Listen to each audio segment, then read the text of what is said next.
आज जो टॉपिक पढ़ने हम लोग जा रहे मॉर्निंग हैं। मैम। जैसा कि हम जानते हैं कि आज paper first philosophical perspective of education पे जो मेरा टॉपिक है वेदांत दर्शन, उस पर इससे पहले भी पढ़ाया जा चुका है, अध्ययन किया जा चुका है। एक बार फिर से मेरा टॉपिक है, इस पे पढ़ाने जा रही हूँ। जो टॉपिक है वेदांत दर्शन। विषय सूची, जो विषय सूची है इसकी, वेदांत दर्शन क्या है, वेद और वेदांत में अंतर क्या है, वेदांत दर्शन का स्वरूप एवं विविध धाराएं, वेदांत दर्शन के सिद्धांत, वेदांत दर्शन की विशेषताएं, वेदांत दर्शन और शिक्षा क्या है, भारतीय शिक्षा दर्शन के संदर्भ में, वेदांत दर्शन के शैक्षिक निहितार्थ, संदर्भ ग्रंथ सूची। जैसे कि मेरा पहला टॉपिक है वेदांत दर्शन क्या है, तो वेदांत शब्द का शाब्दिक अर्थ ही होता है वेद का अंत, अर्थात जहाँ पर वेद का अंत हो और उसका सार हो उसी को हम वेदांत कहते हैं। वेदांत का शाब्दिक अर्थ वेदों का अंत अथवा सार। वेदांत दर्शन को भारतीय विचारधारा की पराकाष्ठा माना जाता है और वेदांत ऐसा ज्ञान है, ज्ञान योग का स्रोत है जो व्यक्ति को ज्ञान प्राप्त करने की दिशा में उत्तेजित करता है। वेदांत दर्शन का अर्थात ये अर्थ है, जैसा कि हम जानते हैं कि हमारे प्रमाण में, हमारे दर्शन में 4 प्रकार के अध्याय, 4 प्रकार के वेद हैं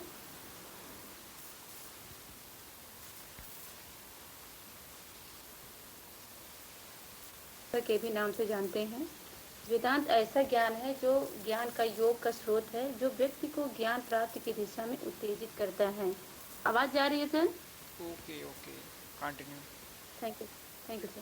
प्राचीन भारतीय समाज संस्कृत शिक्षा के मूलाधार वेद ही रहे हैं। वेद ही भारतीय दर्शन के स्रोत माने जाते हैं। वेद में ही दर्शनों के आधार मिलते हैं। भारतीय दर्शन की विभिन्न शाखाएं वेदों को मानते हैं। केवल चरवाक, बौद्ध और तथा जैन दर्शनों को छोड़ दिया जाए, बाकी सभी वेद दर्शन को ही मानते हैं। वास्तव में भारत में जो कुछ भी चिंतन एवं मनन हुआ है, या तो वेदों के समर्थन में हुआ है या उसके खंडन में हुआ है। जैसा कि हम सभी जानते हैं कि हमारे हमारे ग्रंथ में, पुराण में 4 वेद का वर्णन किया जाता है, ऋग्वेद, सामवेद, यजुर्वेद तथा अथर्ववेद। इनमें से ऋग्वेद सबसे पुरातन है। इसकी रचना पद्य रूप में हुई है। इसमें ईश्वर, जीव, पुनर्जन्म, कर्मफल, सृष्टि इत्यादि का वर्णन है। किस प्रकार से विभिन्न विचार, संवेग, भाव इत्यादि मानव में उत्पन्न होते हैं या उसका वर्णन करता है।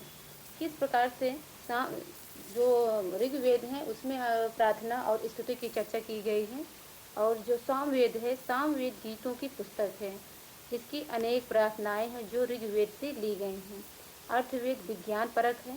इसमें मानव के वास्तविक जीवन से संबंधित विचारों का समावेश है। यजुर्वेद की रचना गद्य में हुई है। इसमें कर्म कांड की प्रक्रिया का व्याख्या किया गया है। जैसे कि हम जानते हैं, वेद को 2 भागों में वर्णन किया जा सकता है। एक भाग में कर्म कांड है जिसमें उपासनाओं का वर्णन होता है, तथा दूसरे भाग में ज्ञान कांड है जिसमें आध्यात्मिक तत्वों का विवेचन होता है।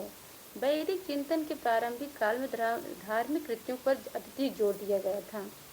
वेदों में अनेक प्रकार के अनुष्ठान का वर्णन किया गया है। इस काल में एक आदर्श पुरुष, जिसे हम शिक्षित पुरुष कह सकते हैं, वह व्यक्ति समझा जाता था जो कि पूर्ण श्रद्धा के साथ वैदिक रीति से अनुष्ठान करता हो, तथा धार्मिक कृत्यों या अनुष्ठान के लिए अवसर समझा जाता था जो व्यक्ति एक शुद्ध परोपकारी जीवन, जो दूषित विचारों से स्वतंत्र हो, व्यतीत करता हो, तथा इस काल में शिक्षा का मुख्य ध्येय ऐसे व्यक्तियों के विकास पर था जो शुद्ध, सरल तथा निष्ठावान हो, ताकि वह अनुष्ठान करने योग्य हो सके। समय के साथ साथ दार्शनिक चिंतन में भी परिवर्तन आने लगे। उपनिषद के काल तक आते आते नैतिक स्तरों में गहरे परिवर्तन हो गए। प्रारंभिक वैदिक काल के अनुष्ठानों पर बल के स्थान पर कर्म कांड पर जोर दिया जाने लगा। कर्म संबंधी नियम मानव जीवन की असमानताओं की तर्कपूर्ण ढंग से व्याख्या करने के लिए प्रस्तुत किए गए थे। बाद के वैदिक विचार या वन प्रबंधों में प्रकट किए गए। इस काल में बल इत्यादि को कम महत्व दिया जाने लगा। अब चिंतन और मनन में अनुष्ठान का स्थान ले लिया था। वह व्यक्ति शिक्षित समझा जाने लगा जो सत्य की खोज में लगा हो, जो ज्ञान अर्जित करके सत्य को जानने के लिए अग्रसर हो। जैसा कि हम जानते हैं, वेद का शाब्दिक अर्थ ही होता है वेद का अंत, अर्थात अर्थात जहाँ पर वेद का अंत होता है उसे उपनिषद कहते हैं। वेद का अंतिम अंश को ही उपनिषद कहते हैं और इसे ही उत्तर मीमांसा के नाम से भी जानते हैं। उपनिषद में तर्क वितर्क की प्रधानता है। उपनिषद अनेक हैं।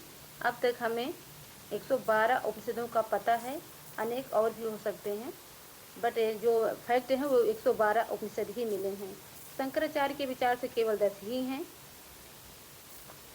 जिनको शंकराचार्य के अनुसार 10 ऐसे उपनिषद हैं जिनको श्रुति की मान्यता से प्राप्त हैं और जिनको बादरायण ने अपने सूत्र बनाने में ध्यान में रखा है। इसके अतिरिक्त 3 पुराने उपनिषद हैं जो ईसा, केन तथा मैत्री उपनिषद हैं।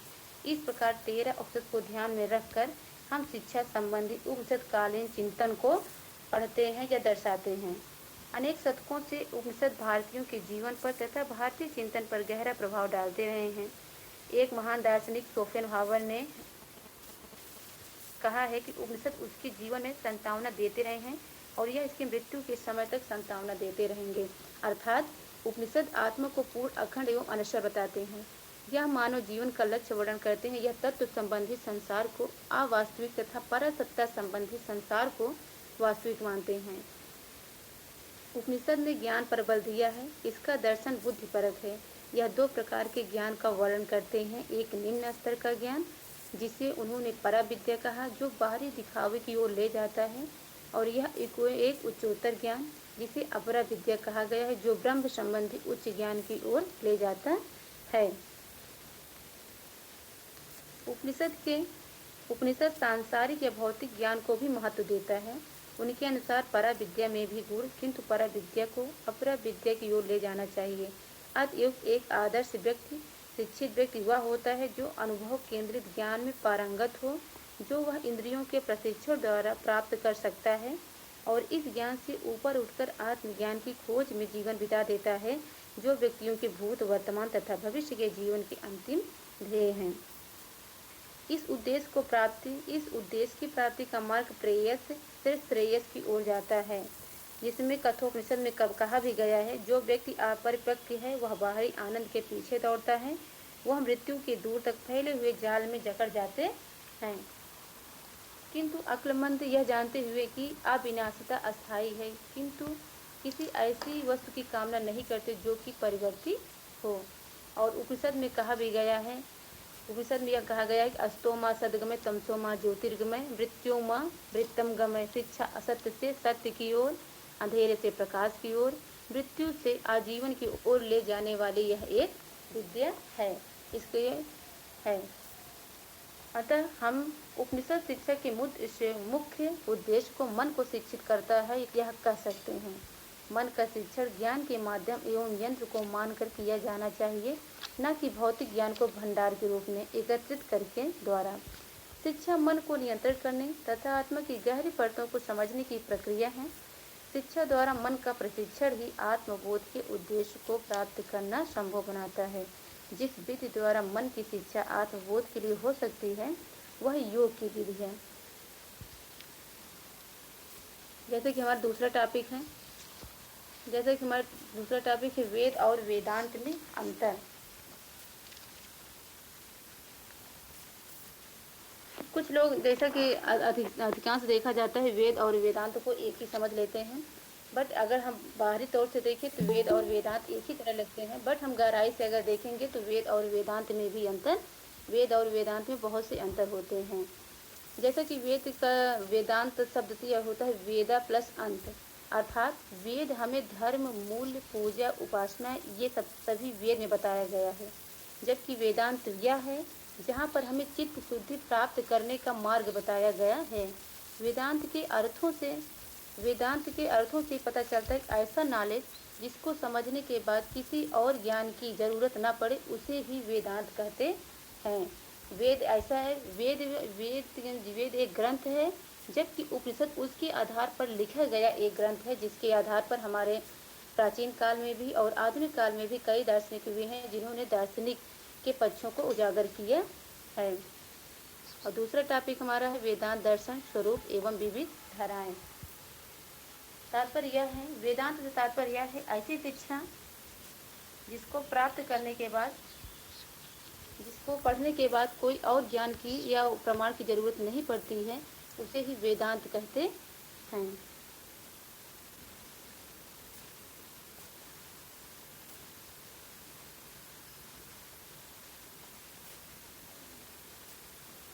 भारतीय चिंतन धारा में जिन दर्शनों की परिगणना विद्यमान है, उनमें शीर्ष अर्थानीय दर्शन कौन सा है, ऐसा पूछने पर हमारे मन में ऐसी जिज्ञासा होती है, जैसा कि भारतीय चिंतन धारा में जिन दर्शनों की परिगणना विद्यमान उनमें शीर्ष स्थानीय कौन सा है।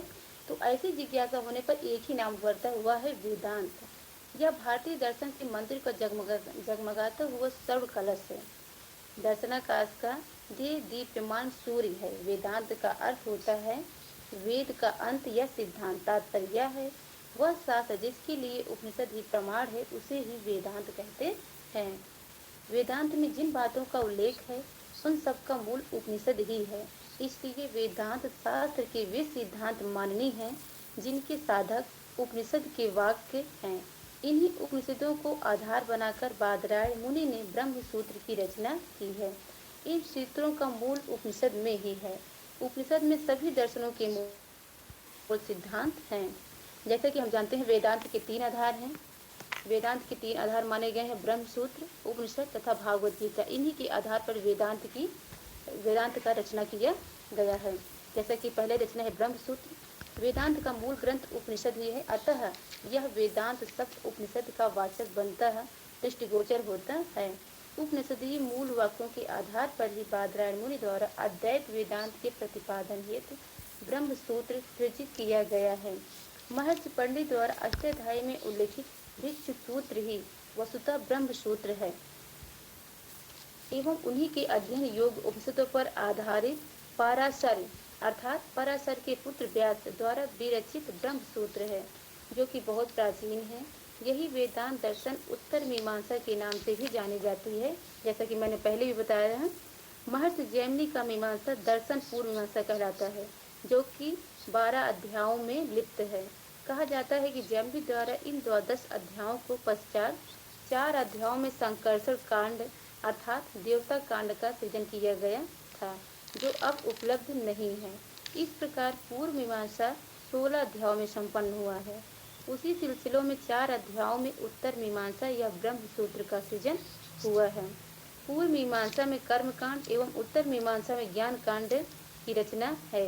उन दिनों विद्यमान समस्त आचार्य पूर्व एवं उत्तर मीमांसा के समान रूपेण विद्वान थे। इसी कारण जिनके नामों का उल्लेख जैमिनी सूत्र में है, उन्हीं को ही ब्रह्म सूत्र में भी माना गया है। अर्थात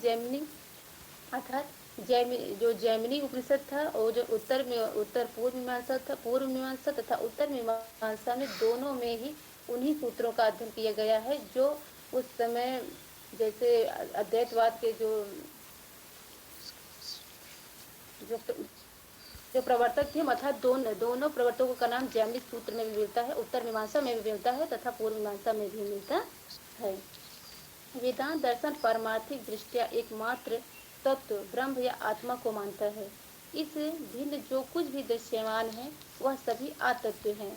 इसे अज्ञान, माया, वस्तुता भी कहा जाता है। तत्व ज्ञान के लिए आतत्व का ज्ञान भी अनिवार्य है।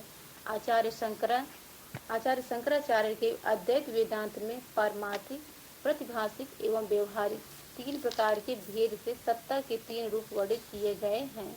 जिस वस्तु का अस्तित्व तीनों काल में शाश्वत हो, वह पारमार्थिक सत्य है तथा ऐसी सत्ता केवल ब्रह्म की है। जिस वस्तु के अस्तित्व का प्रतिभास मात्र हो, उसकी सत्ता प्रतिभासिक कहलाती है।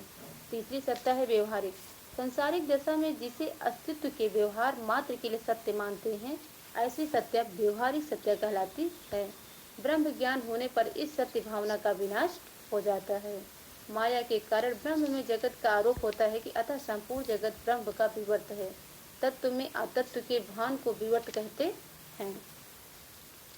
अद्वैत वेदांत में अनात्मा में आत्मा और आत्मा में अनात्मा की प्रतीत अभ्यास या प्रतिभास कहलाती है। आचार्य शंकराचार्य ने अभ्यास की परिभाषा देते हुए लिखा है, स्मृति रूपः परतपूर्वं दृष्टावभासः, अर्थात किसी स्थान पर पूर्व में देखे हुए की प्रतीति ही अभ्यास है। ब्रह्म निर्विशेष तत्व है, सर्वव्यापी और चेतन है, जो यह स्वतः में ही सिद्ध है। भ्रांति ही वेदांत की भाषा में माया या अविद्या कहलाती है। विद्यारण्य आदि आचार्यों ने इसे पृथक पृथक माना है। इनके अनुसार रज तम की मलिनता से रहित शुद्ध तत्व प्रार्थना की प्रकृति तथा माया तथा मलिन सत्व प्रधान शक्ति की अविद्या है। माया अपनी दो शक्तियों आवरण और विक्षेप के द्वारा वस्तु में भ्रांति उत्पन्न करती है।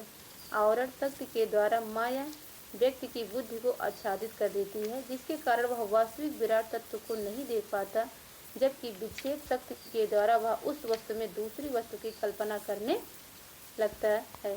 अद्वैत वेदांत में ब्रह्म परम सत्ता के रूप में विवेचित है, वही समस्त जगत का मूल कारण है। स्वरूप और तटस्थ भेद से ब्रह्म के लक्षण के दो प्रकार बताए गए हैं। स्वरूप लक्षण में जहाँ वस्तु के तात्विक रूप का परिचय प्राप्त होता है, वहीं तटस्थ लक्षण में किसी विशिष्ट गुण के आधार पर विवेचन होता है। दर्शन में श्रुतियों का प्रमाण माना गया है। श्रुतियों में ब्रह्म का स्वरूप तटस्थ लक्षण परक होते हैं, जिनका अनेकशः अक्षरशः व दर्शन मिलते हैं। अद्वैत वेदांत में आत्मा का स्वरूप अनेक प्रकार से विवेचित हुआ है। तत्वबोध सूत्र में आत्मा का स्वरूप इस प्रकार निर्दिष्ट है: स्थूल, सूक्ष्म एवं कारण, शरीरों में भिन्न पंच कोशातीत, अवस्थात्रय का साक्षी, 24 तत्वों का आधार, अविद्या एवं माया के क्रमिक रूप से प्रतीयमान होने वाले जीव एवं ईश्वर से पृथक जो सच्चिदानंद स्वरूप वाला निवास करता है, वही आत्मा है। वेदांत दर्शन में अन्य दर्शनों की तरह प्रत्यक्ष, अनुवाद, उपागम, आगम, अर्थापत्ति एवं अनुपलब्धि अर्थात अभाव, ये 6 प्रमाण मान्य हैं, किंतु वेदांत का प्रमुख विषय ब्रह्म होने के कारण यह आगम प्रमाण को ही सर्वाधिक महत्व देता है, क्योंकि ब्रह्म के विषय में श्रुति से जो कहा गया है वही सबसे अधिक प्रमाणिक है। वेदांत दर्शन के प्रथम अध्याय के प्रथम पाद के तृतीय सूत्र में ब्रह्म के अस्तित्व की सिद्धि के लिए शास्त्र को ही वेद का प्रमाण माना गया है। अनेक दृष्टियों से वेदांत अन्य दर्शनों की अपेक्षा अद्भुत एवं विलक्षण है। उसकी विभिन्न विलक्षणता में एक यह भी है कि वह भारतीय अथवा विदेशी धर्म को दूसरे धर्म का नहीं कहता। उनकी दृष्टि में मनुष्य मात्र एक ही ब्रह्म का अंश होने के कारण वह सबको आत्मा देखता है। इसी कारण थोड़े थोड़े सिद्धांतकार से बने वेदांत के अवान्तर संप्रदाय इसी से समाविष्ट होते हैं। जैसे कि हमारे दर्शन में वेदांत दर्शन में 3 प्रमुख संप्रदाय माने गए हैं, जैसे अद्वैतवाद, द्वैतवाद, शुद्ध द्वैतवाद। बट इसके बावजूद भी इसमें 6 दर्शन माने गए हैं, जिसमें पहला आता है अद्वैतवाद। अद्वैतवाद वेदांत दर्शन का एक प्रमुख संप्रदाय है, जिसको शंकराचार्य ने प्रतिपादित किया है। अद्वैत वेदांत, अद्वैत का अर्थ ही होता है दूसरा नहीं, अर्थात जो इस ज्ञान के बाद कोई दूसरा ज्ञान न हो उसे ही अद्वैतवाद कहते हैं। इसके प्रतिपादक आचार्य शंकरा का मत है कि इस जगत में नेत्रों से दृश्यमान कुछ भी सत्य नहीं है, अर्थात जो हम आंखों से देखते हैं वह सत्य नहीं है, बल्कि इस समय जगत प्रपंच में यदि कुछ सत्य है तो वह एकमात्र ब्रह्म है, कि ब्रह्म की चैतन्य सत्य है, जीव पृथक नहीं है, वही ब्रह्म ही है। इसलिए वे कहते हैं ब्रह्म सत्यम जगत मिथ्यम जीवो ब्रह्माव नाप्रह। इस जगत की उत्पादिका और विनाशिका ब्रह्म की सत्य जीव, इस जगत की उत्पादिका और विनाशिका अर्थात अविद्या जो अनिर्वचनीय है। दूसरा है विशिष्ट द्वैत वेदांत।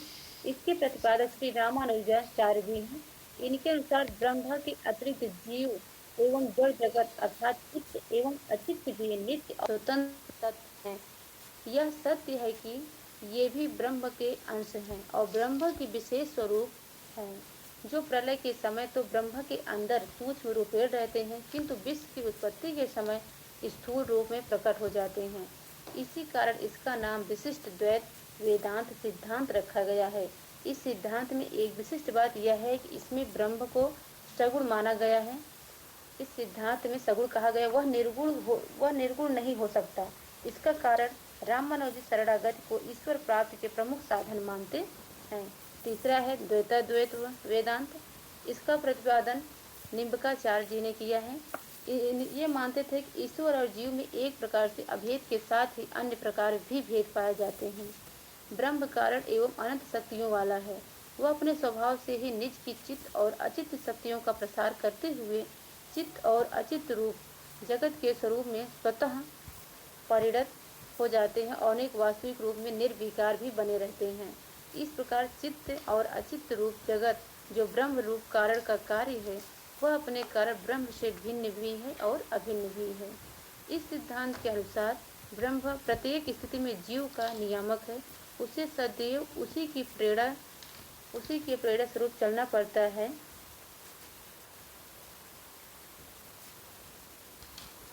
उसी चलना पड़ता है। जीव का उद्धार ईश्वरी अनुग्रह पर ही निर्भर है। इस मत में ब्रह्म का सगुण रूप ही मान्य है। चौथा है द्वैत वेदांत। माधवाचार्य द्वारा प्रवर्तित माधव मत द्वैत वेदांत कहलाता है। इसके अनुसार सत्य ईश्वर से उत्पन्न जगत मिथ्या नहीं हो सकता है। माधवाचार्य के अनुसार श्री हरि ही परम तत्व एवं जगत सत्य है। जीव एवं आत्मा के मध्य का भेद वास्तविक है। उनकी दृष्टि में परमात्मा ही स्वामी है एवं जीव उनका सेवक है। शाश्वत सुख की अनुभूति ही मुक्ति एवं उस अनुभूति तक पहुँचने का साधन ही भक्ति है। पांचवा है शुद्ध द्वैत वेदांत। इसके प्रतिपादक वल्लभाचार्य जी माया को पूर्णतः स्वीकार करके एकमात्र ब्रह्म को ही शुद्ध तत्व मानते हैं। जीव और जगत का प्रादुर्भाव ब्रह्म से ही होता है। अपनी इच्छानुसार ही ब्रह्म गुणों से सहित ईश्वर के रूप में प्रकट होता है और इन्हीं गुणों से जीव और जगत का निर्माण भी करता है। यूँ तो ईश्वर सत्य, चित्त और आनंदमय है, पर उसमें आनंद तत्व का प्राधान्य रहता है। ईश्वर सृष्टि की उत्पत्ति करता है और संहार लीला के रूप में कार्य करते हुए करता है। और छठा है अचिंत्य भेदाभास वेदांत। इसके प्रवर्तक माधवाचार्य जी के शिष्य चैतन्य महाप्रभु हैं। अन्य वैष्णव वेदांत संप्रदायों के समान यह भी जगत की वास्तविक सत्ता को स्वीकार करते हैं। साथ ही आचार्य शंकर के मायावाद का खंडन भी करते हैं। इस मत के अनुसार चित्त एवं अचित्त इन दो शक्तियों से समन्वित ब्रह्म का कारण अवस्था सूक्ष्म शक्ति और कार्यावस्था में स्थूल शक्ति वाला कहलाता है। चित्त अचित्त शक्तियाँ अपने शक्तिवान ब्रह्म से स्वरूपतः एक ही हैं, तथापि स्थूलावस्था में उसमें भिन्न भी हैं। यह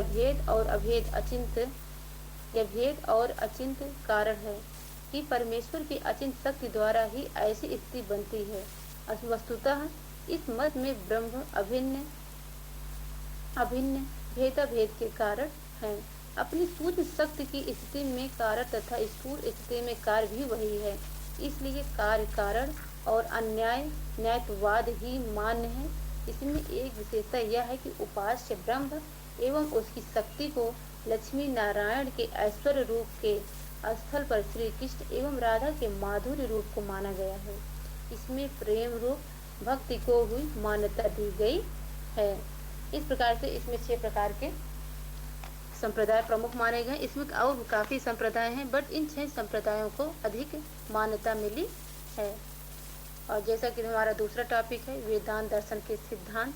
वेदांत दर्शन के 6 प्रमुख सिद्धांत हैं। इसमें है ब्रह्म की अवधारणा, जगत की अवधारणा,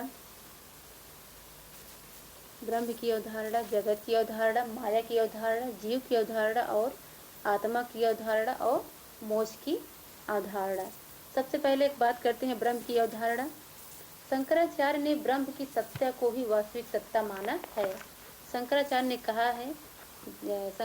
कहा है ब्रह्म सत्य जगत मिथ्या, जीवो ब्रह्मो नापरः, अर्थात ब्रह्म ही एकमात्र सत्य है, जगत मिथ्या है तथा जीव ब्रह्म ही है, अन्य कोई नहीं है।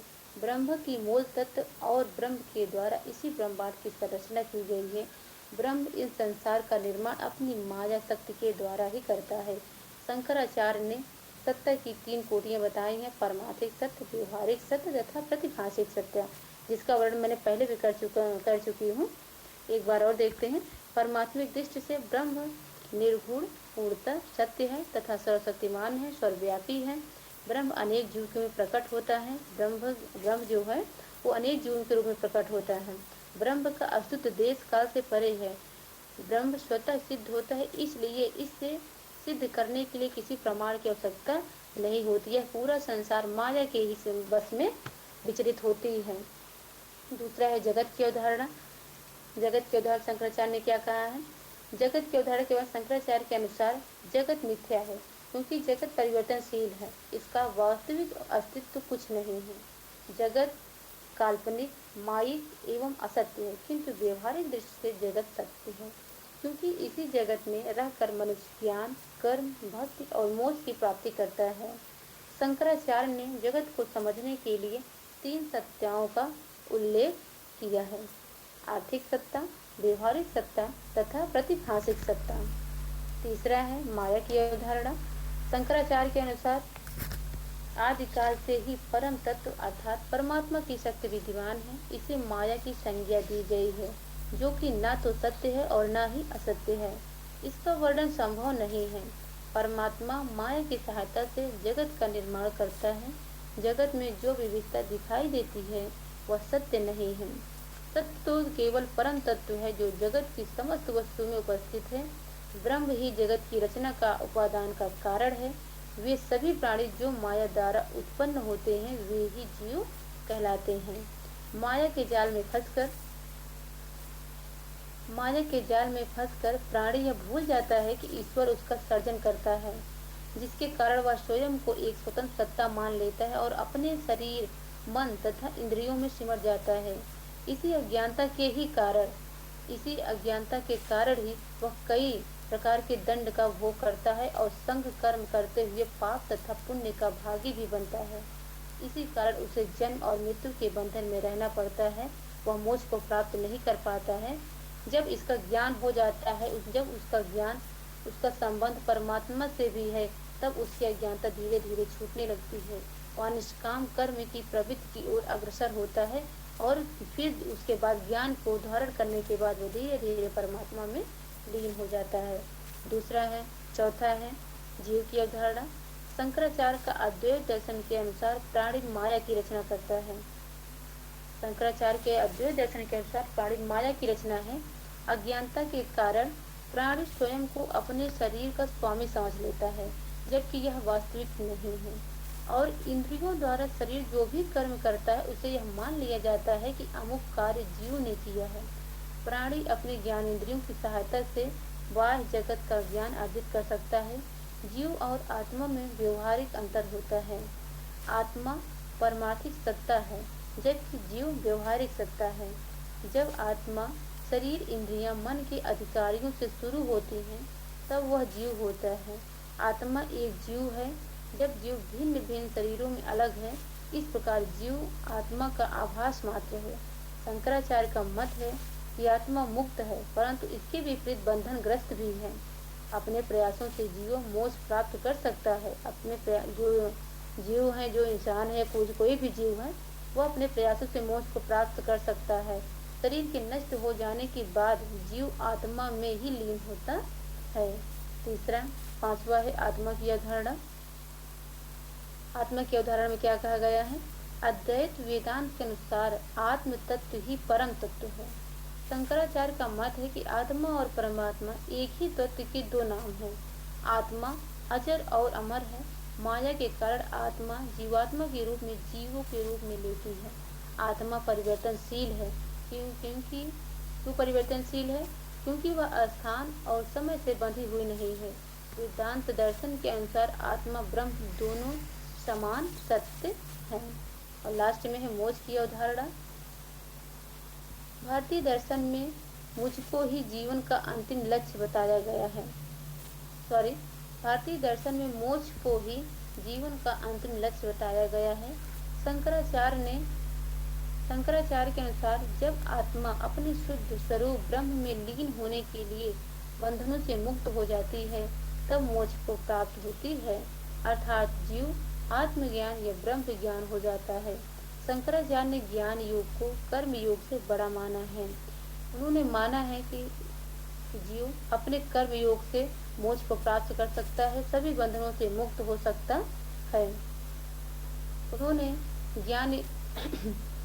उन्होंने ज्ञान योग को अधिक महत्व नहीं दिया है, बल्कि कर्म योग को अधिक महत्व दिया है।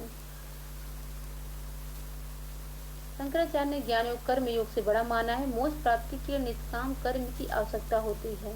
सकाम कर्म से मोक्ष की प्राप्ति नहीं हो सकती है। कर्म फल के कारण जीवन मरण में बंधन में बना रहता है। वह अपने कर्म फल के कारण ही इस जीवन जगत में चक्कर लगाता रहता है और बंधन से मुक्त नहीं हो पाता है और मोक्ष को प्राप्त नहीं करता है। और जिस दिन वह इस मायाजाल को जान जाता है, जिस दिन वह ज्ञान के बल से इस बंधन को तोड़ देता है, वह मोक्ष को प्राप्त कर लेता है और जिससे आत्मगुण का अभ्यास हो जाता है, वह इस बंधन को तोड़ देता है। नेक्स्ट टॉपिक है वेदांत दर्शन की विशेषताएं। वेदांत दर्शन की विशेषताएं हम करेंगे। जैसा कि वेदांत दर्शन की विशेषताएं हैं, आजकल वैदिक दर्शन एक अनिश्चित शब्द है। आदि प्राचीन काल में निश्चित रहा होगा, बट अब जो आजकल के है वैदिक एक अनिश्चित शब्द है। जिस प्रकार आजकल गंगा की नहर में उस नहर से निकली हुई सहस्त्र कुलों का पानी भी गंगा जल के नाम से ही प्रसिद्ध है, चाहे उसमें कितने ही बाहर के नालों का गंदा पानी मिला हो। इसी प्रकार प्रत्येक संप्रदाय जो वेदों को तत्व अथवा दिखाने के लिए अपने धर्म का मूल स्रोत मानता है, उसका दर्शन भी वैदिक दर्शन है। शंकर का अद्वैत वैदिक दर्शन है। रामानुज का विशिष्ट द्वैतवाद वैदिक दर्शन है। निम्बकाचार्य का द्वैतवाद दर्शन है। और ऐसे ही मत जिसके अनुसार वेदों में अनिश्वरवाद का प्रतिपादन है, वे वैदिक दर्शन कहलाते हैं। लेकिन बौद्ध और जैन और चरवाक ने वैदिक दर्शन को नहीं माना है, परंतु भारतीय अन्य सब दर्शन वैदिक कहलाते हैं और उन सब में दर्शन के वे सब गुण और दोष पाए जाते हैं जो किसी युग के दर्शनों में देखे जा सकते हैं। वैदिक दर्शन की अनेक विशेषताएं हैं। प्रथम तो नाम पर ही विचार कीजिए। अंग्रेजी में दर्शन के लिए फिलॉसफी शब्द का प्रयोग होता है। यह ग्रीक शब्द है। इसका अर्थ है लव ऑफ विजडम या बुद्धि प्रेम। संस्कृत का दर्शन सद अधिक दर्शन, जिसका अर्थ होता है दृश्य अर्थात देखना होता है। यदि दृष्टा मिथ्या है, इनके अनुसार यदि दृष्टा मिथ्या तो दर्शन कैसा है, और यदि दृश्य मिथ्या है तो दर्शन कैसा है। अतः दर्शन ही सत्य प्रकट करता है और दृष्टा और दृश्य जीव और जगत को सत्य को स्वीकार करते हैं। यदि शंकर स्वामी ने जगत को मिथ्या कहा है तो मिथ्या का दर्शन ही क्या है, और यदि दृश्य कुछ न रहा तो दर्शन भी नहीं कोई है। ऋषि दयानंद ने इसीलिए वेद को द्वासुपर्णा इस मंत्र का उद्धरण देकर जीव और ब्रह्म को जड़ जगत तीनों की सत्ता स्वीकार की है। वैदिक दर्शन द्वैत दर्शन है, इस अर्थ में कि वह अचेतन और जड़ दोनों संज्ञाओं को वास्तविक मानता है। इसको आप इस अर्थ में त्रैतवाद भी कह सकते हैं। यह ईश्वर, जीव तथा प्राकृतिक तीन अनादि पदार्थों को मानता है। इसको बहुतत्ववाद भी कह सकते हैं, क्योंकि यह जीवों और परमाणुओं को बहुतत्व को मानता है। ये थे वेदांत दर्शन की विशेषताएं। अब बात करते हैं भारतीय शिक्षा दर्शन के संबंध में। जैसा कि हम जानते हैं, शिक्षा तथा दर्शन को स्पष्ट करते हुए भारतीय शिक्षा का दर्शन पर गहरा प्रभाव पड़ा है। चाहे वो प्राचीन काल रहा हो या मध्य काल हो या आधुनिक काल में है, सभी काल में भारतीय शिक्षा दर्शन के प्रमुख जो दर्शन के अत्यधिक प्रभाव पड़े हैं। प्राचीन काल में शिक्षा दर्शन का वर्णन हमने वैदिक, उपनिषद, गीता, महाकाव्य, सांख्य, योग इत्यादि के दर्शन के अंतर्गत किया है। प्राचीन भारत में समाज को 4 वर्गों में बांटा गया है। तो जो भारतीय दर्शन जो प्राचीन काल में शिक्षा का अगर देखा जाए तो इसमें भारतीय समाज को 4 वर्गों में बांटा गया था। पहला ब्राह्मण, क्षत्रिय, वैश्य, शूद्र। इसमें 4 वर्ग बांटे गए थे। ब्राह्मण का कार्य क्या था? इनका कार्य ज्ञान की बुद्धि ही था। वह गुरु का उत्तरदायित्व निभाते थे और समुदाय को दिशा प्रदान करते थे। और जो क्षत्रिय समुदाय की सुरक्षा के लिए युद्ध करते थे। वैश्य व्यापार और अन्य व्यवसाय करते थे। शूद्र अन्य तीनों वर्गीय सेवा करते थे। अर्थात जब प्राचीन काल की बात करते हैं शिक्षा दर्शन के संबंध में, तो उनमें ब्राह्मण को भी ज्ञान करने का अधिकार प्राप्त था, बाकी किसी को नहीं। और वो ब्राह्मण को जो ज्ञान अर्जित करता तो वही पूरे समुदाय को निभाता था। और जीवन का जो संगठन था, जीवन का संगठन 4 आश्रमों में विभाजित किया गया था। पहला ब्रह्मचर्य आश्रम, जिसे हम विद्यार्थी जीवन कहते हैं। दूसरा गृहस्थाश्रम, जिसे विवाहित जीवन कहते हैं, या विवाह करके वह उसमें गृहस्थाश्रम में प्रवेश करता था। तीसरा है वानप्रस्थ आश्रम, जिसमें अवकाश के दिन होते थे। और चौथा था संन्यास, संसार को त्यागने का जीवन। ब्रह्मचर्य शिक्षक का और प्राचीन काल में शिक्षक को भारतीय दर्शन में शिक्षक को प्रमुख स्थान दिया गया है। भारतीय दर्शन में शिक्षक का बहुत महत्व है। इससे आशा की जाती है कि वह विद्यार्थी को अच्छा व्यवहार सिखाएगा, जो कि धर्म का मूल मंत्र है। शिक्षक को इसलिए अत्यंत योग्य होना आवश्यक है। ज्ञान योग के लिए न कि शिक्षक का अनिवार्य होना चाहिए। अर्थात प्राचीन काल में भी दर्शन का काफ़ी महत्व था, और मध्यकाल में भी हम वेदांत दर्शन का महत्व देख सकते हैं। बट उस समय काफ़ी दर्शन फिर मतलब जैसे मुस्लिम काल भी आ गया, तो उसमें मुस्लिम काल के भी कई दर्शन आए, बट उसका प्रभाव खत्म नहीं हुआ। वेदांत दर्शन का अब भी है। और आधुनिक काल की बात करें तो आधुनिक काल में आज भी हम वेदांत दर्शन का अध्ययन करते हैं।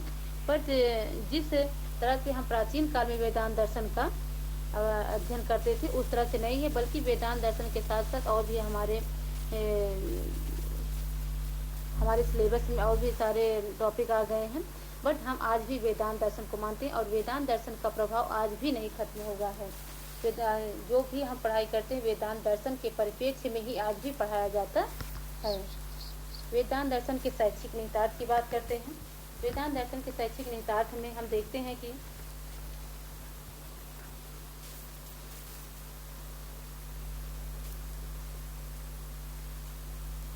वेदांत दर्शन के शैक्षिक निहितार्थ में देखें तो इनमें भी कई शैक्षिक निहितार्थ हैं, जैसे शिक्षा का उद्देश्य।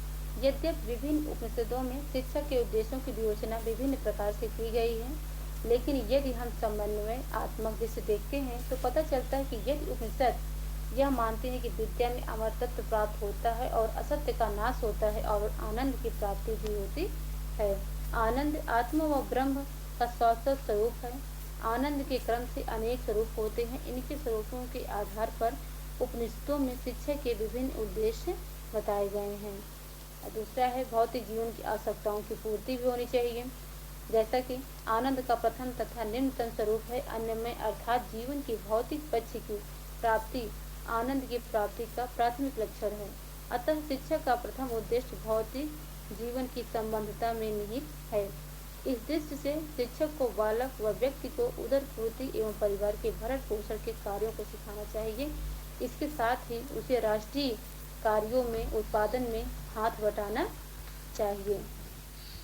तीसरा है स्वस्थ शरीर का निर्माण करना चाहिए एवं उसका विकास करना चाहिए। आनंद का द्वितीय स्वरूप है प्राणमय, जो कि अन्नमय स्वरूप से उच्चतर होता है। प्राण ही वह शक्ति है जिसके द्वारा वनस्पति एवं प्राणी जगत श्वास लेता है। अतः शिक्षा का द्वितीय उद्देश्य स्वस्थ शरीर के निर्माण के विकास में योगदान देना चाहिए। और जैसा कि हमारे अरस्तु ने कहा भी है, स्वस्थ शरीर में ही स्वस्थ मस्तिष्क का विकास होता है। इस प्रकार हमें अपने शरीर का स्वास्थ्य अच्छा रखना चाहिए। स्वास्थ्य अच्छे होने से ही हम ज्ञान को धारण कर सकते हैं। तीसरा है बालक का मानसिक विकास। आनंद का तृतीय स्वरूप मनोमय है, जो प्राणमय स्वरूप से उच्चतर होता है। मानव अन्य प्राणियों से इसलिए उच्च होता है क्योंकि उसमें मनस होता है, जिससे वह चिंतन, तर्क, निर्णय आदि कर सकता है। इस दृष्टि से शिक्षक का उद्देश्य बालक का मानसिक विकास करना भी होता है। और चौथी, बालक को सत्य और असत्य तथा अच्छाई और बुराई करने योग्य बनाना चाहिए। शिक्षक का यह भी काम है कि वह बालक को सत्य और असत्य के बारे में भी बताए, क्या सही है क्या गलत है, इसके बारे में भी उसका विचार को साझा करे।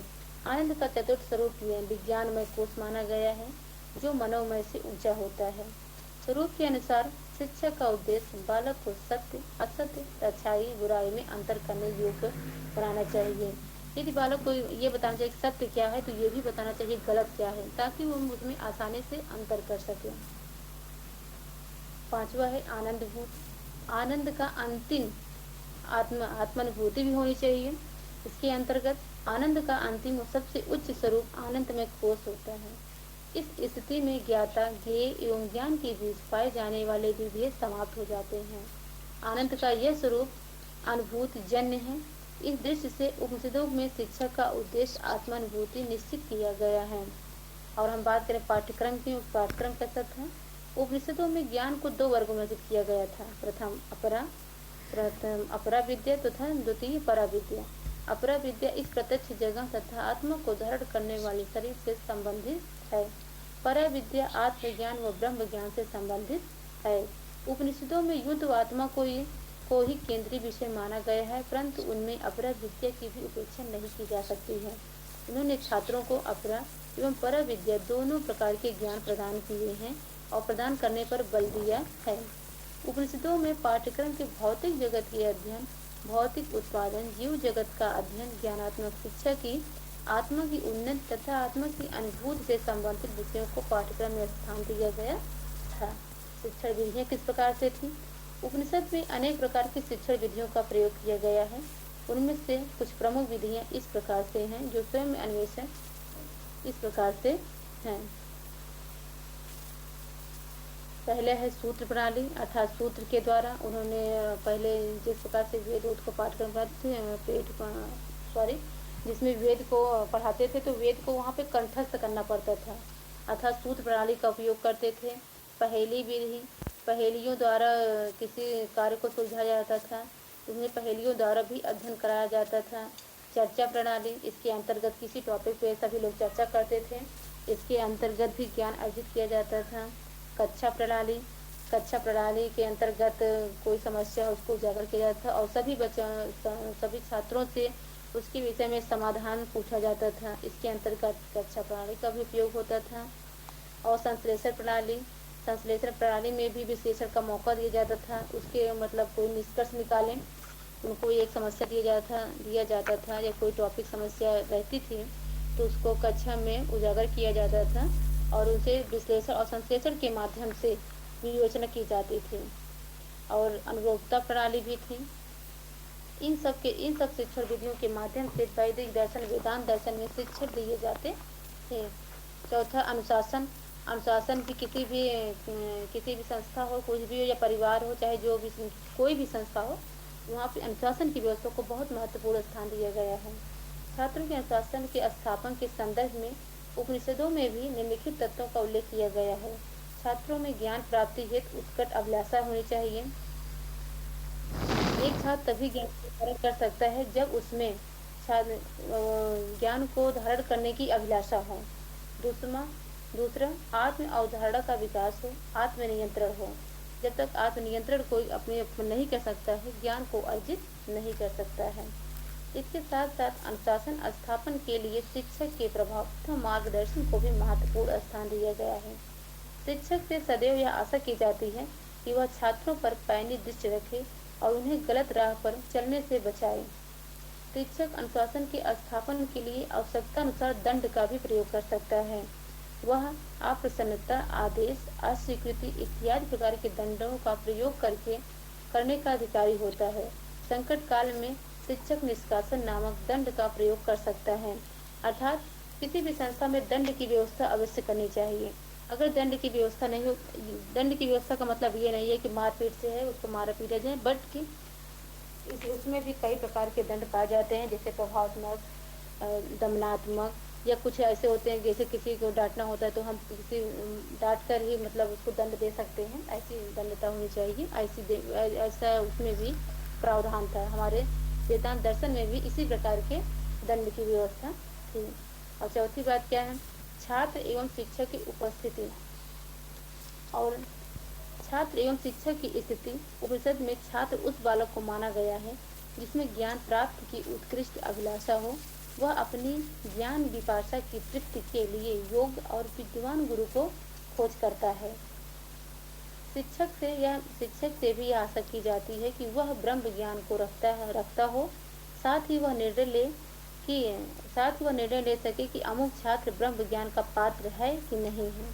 इसके अतिरिक्त वह व्यक्ति विशेष की योग्यता एवं क्षमता के अनुकूल उसे ज्ञान प्रदान कर सके, अर्थात एक टीचर को उसकी योग्यता और उसकी क्षमता को जरूर देखना चाहिए और उसी प्रकार उसको ज्ञान को अर्जित कराना चाहिए। उपनिषद में शिक्षक, छात्र व गुरु शिष्य संबंधों को बहुत ही उदार एवं भव्य विवेचन किया गया है। इस प्रकार के विवेचन अन्यत्र मिलना कठिन है। शिक्षक छात्र संबंधों के विषय में बहुत ही घनिष्ठ संबंध बताए गए हैं हमारे उपनिषद में। उपनिषद में शिक्षक, छात्र व गुरु के संबंधों को बहुत ही उदार माना गया है। शिक्षक छात्र के संबंधों में निम्न सूत्र का मार्ग को प्रदर्शन किया गया था, जो वैदिक काल में इसको फॉलो किया जाता था। जैसे एक दूसरे की रक्षा करें, हम एक दूसरे से ईर्ष्या न करें, एक दूसरे की शक्ति में वृद्धि करें, अर्जित ज्ञान उपलब्धियों एवं सिद्धियों को मिलजुल कर उपयोग करें। इस प्रकार से निम्न सूत्र का प्रयोग किया जाता है। अगला टॉपिक है संदर्भ ग्रंथ सूची।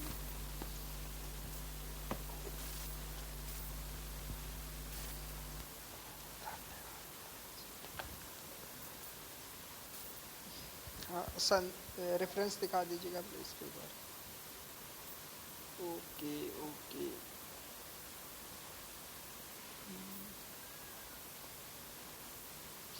हाँ, आप लोग बताइएगा रेफरेंस में कुछ गलतियां हैं तो उनको आप लोग बता सकते हो।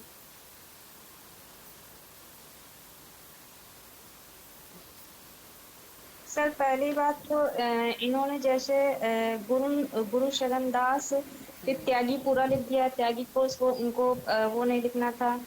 और ये जो किताब आती है उसमें गुरु शरण दास त्यागी पहले लिखे गए हैं कि राम सकल पांडे पहले लिखे गए हैं, ये बात आप क्लियर कीजिएगा। अगर प्रमुख राम सकल पांडे हैं तो उनको पहले मेंशन कीजिएगा, पहली बात। नहीं, गुरु शरण दास ही पहले लिखे गए हैं। ओके ओके, तब तो ठीक है। लेकिन त्यागी को टी बना दीजिएगा। और इसी तरह राम सकल पांडे में भी है। और कॉमा का प्रयोग भी यहाँ पे जहाँ करना है, मतलब काफी कमियां हैं सर। यहाँ पे कॉमा भी नहीं लगा है, फिर इसको शॉर्ट मतलब छोटा रूप भी नहीं दिया गया है। और उसके बाद इटैलिक भी जो करना है वो भी नहीं करना किया गया है। सब प्रयास इन्होंने किया, क्योंकि बहुत दिन इन्होंने क्लास नहीं दी थी, इसीलिए इनसे थोड़ा सा ये हाँ, सब हो रहा है। सब मतलब दोनों सही नहीं है। यस मैम, मालूम नहीं था ना उतना, इसलिए नहीं हो पाया मुझसे।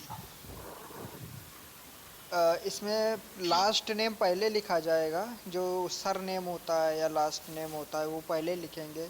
जैसे गुरशरण दास त्यागी है तो त्यागी फर्स्ट लिखेंगे, फिर आपको गुरशरण दास लिखिएगा। उसको 60 में करके भी ओके लिख सर। सकते हो। और जैसे नीचे आपने लिखा है माथुर, एसएस माथुर करके जो बुक है उसको माथुर एसएस लिखा है, ऐसे ही लिखना आपको चाहिए था। और इसके बाद में जो आपके ओके। बुक्स नेम है उसको इटैलिक कीजिए या बोल्ड कीजिएगा। और पृष्ठ संख्या भी आप लिखने की कोशिश कीजिए, पृष्ठ संख्या भी लिखे जाए इसमें। ठीक है, इन चीज़ों ओके को आप सर। ध्यान रखिए। कॉमा है, फुल स्टॉप है, इन चीज़ों को भी ध्यान रखिए। और लास्ट में आप जहाँ रेफरेंस फिनिश हो रहा है वहाँ पर भी आप फुल स्टॉप लगाइए, क्योंकि वहाँ के बाद में फिनिश हो रहा है और उसके बाद में दूसरा आपका रेफरेंस आ जाएगा। और इसके बाद में जो स्टार्ट करेंगे वो आपके वर्णमाला के क्रमों के हिसाब से कीजिए, हिंदी में या इंग्लिश के वर्णमाला के क्रम है लिखा उसी बेस पे है। ठीक है, ऐसा नहीं। ओके, रेफरेंस को भी आप सीखिएगा और सुधारने की कोशिश कीजिए रेफरेंस को। रेफरेंस बहुत ही महत्वपूर्ण है इसके हायर एजुकेशन में, आपके सिनॉप्सिस ओके के सर। लिए और भी डिजर्टेशन के लिए। ठीक है, तो फिर इन पर आप ध्यान दीजिएगा।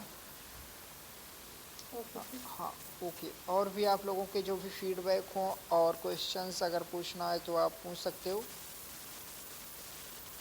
स्लाइड बनानी नहीं आती थी तो सर आपने सुविधा भी दे दी थी कि कॉपी में लिखिए और उसको फोटो खींच करके ही स्लाइड शो कर दीजिए। तो सर जो शैक्षिक निहितार्थ वाला पॉइंट था, या तो वो फोटो खींच कर ही इसमें कट पेस्ट कर देती, अन्यथा उसी को ही मतलब सीधे सीधे लगा देती, तब भी थोड़ा सा अच्छा लगता। नहीं तो एकदम से खाली खाली था, ये बात थी। हाँ और सर इन्होंने जो द्वैतवाद ये बताया था, तो इन्होंने जल्दी जल्दी में अद्वैतवाद के बाद द्वैतवाद पढ़ दिया था, जबकि उन्होंने लिखा था द्वैतवाद। तो हाँ सर इन सब चीजों का थोड़ा सा ध्यान देना था। हाँ, इन चीज़ों का संप्रदाय जो है उनका ध्यान देना ज़रूरी है, क्योंकि ये सब अगर गलत हो जाएंगे तो सब मिक्स हो जाते हैं। तो इनको अच्छे से शुद्ध उच्चारण भी करना आना चाहिए, और इनको किसने किस संप्रदाय को बताया है, किस संप्रदाय के प्रतिष्ठापक हैं, वो सारी चीज़ें भी बतानी आवश्यक थी। ठीक है, बताया भी है लेकिन सही से थोड़ा और बताना चाहिए था। कि है उनको थोड़ा सा व्यावहारिक ज्ञान देने की हाँ आवश्यकता है। हाँ, व्यवहारिक ज्ञान भी आवश्यक था इसमें, जो जरूरी था।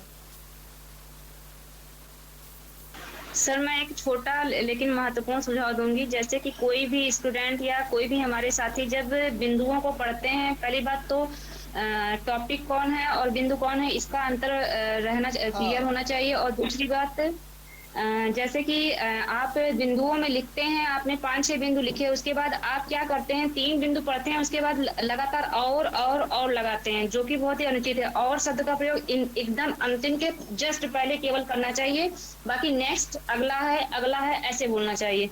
और शब्द का प्रयोग हर जगह नहीं करना चाहिए, ये हाँ, मैं बताना चाहती थी। ठीक ठीक ठीक। हाँ, इसको